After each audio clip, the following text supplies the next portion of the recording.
Hi, I'm Lori Brown. Well, here we are in December. We all know what that means.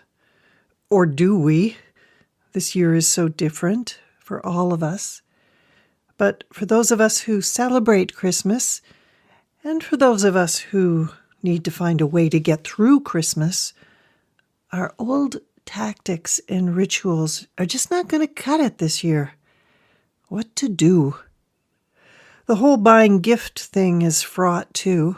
Money issues, postal service issues. And what does anyone need during a pandemic anyway, except help and support from each other, which is hard when you can't even get together in the same room this year.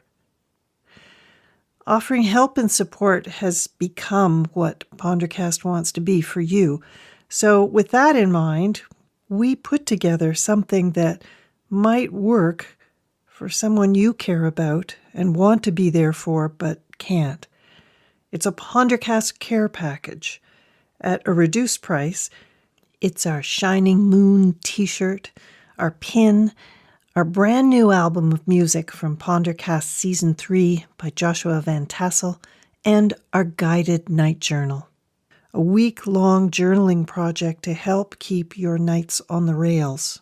With music, of course.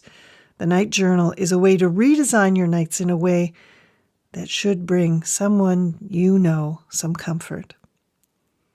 If you can think of someone who you'd like to support in this way, go to pondercast.ca/store for 15% off our pandemic care package. There. Now to our regularly scheduled grounding thought this week.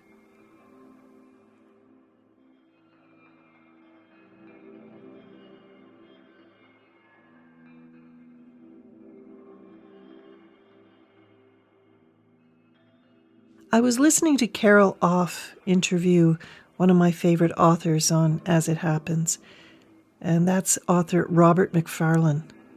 And he said something that I have been feeling but hadn't been able to put into words. He said, "Wonder is a survival skill."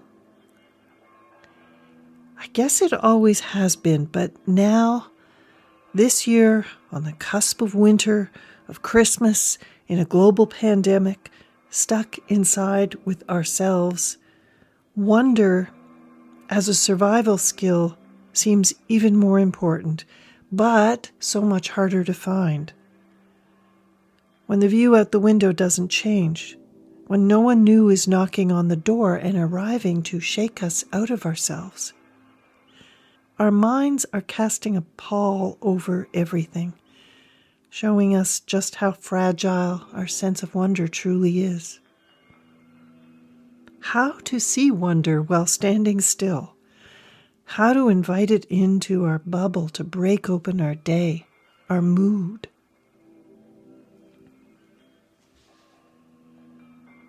And then it started to snow.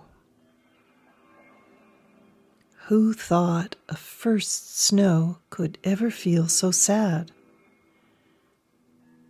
And I've always been a snow person until this year. I fear this virus has drained my capacity for feeling joy and delight. So I remember how easy it once was.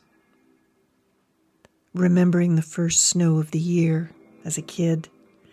How I would stand in the yard, head up to the sky, looking for it, like waiting for it, willing it to arrive. But it never came then. It came while I was inside, and I'd hear my mom yell, "Snow!" and the rush to get outside before it stopped.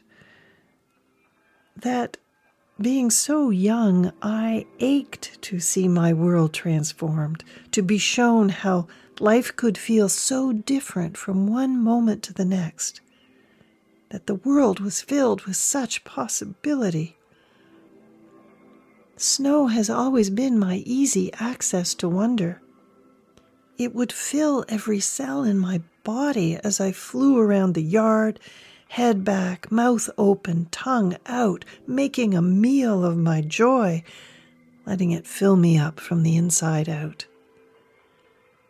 This year, my first snow has lost its taste. I sit inside and watch snow struggle to overthrow a despondent sleet. It turns out that wonder melts when seen through anxious eyes. But I am a snow person, damn it.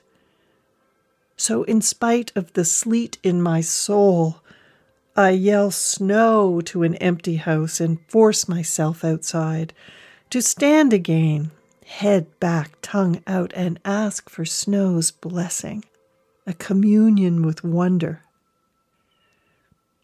And look, the sleet has gone. It's really snowing now, and it tastes exactly as I remember it. Redemption. World transformed.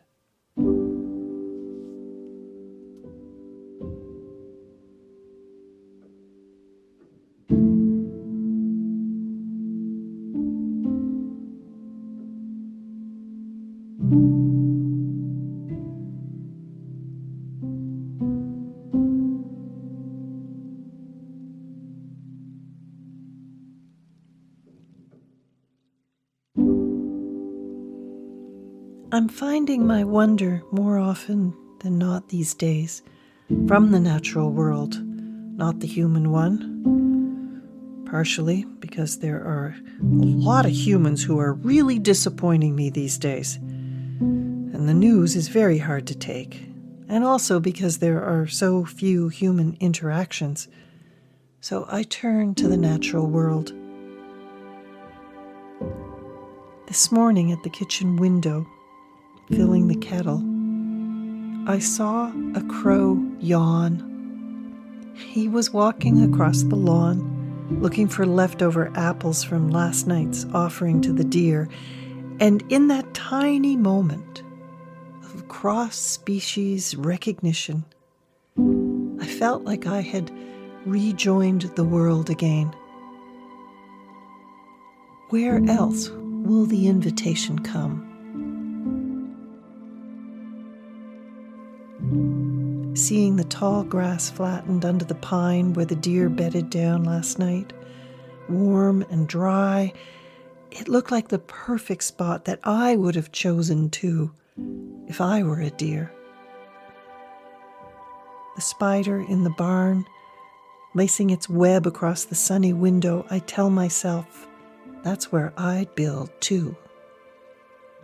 These moments carry a charge that crackles between my world and theirs, sending out sparks, getting me closer to the current that will carry me through another day.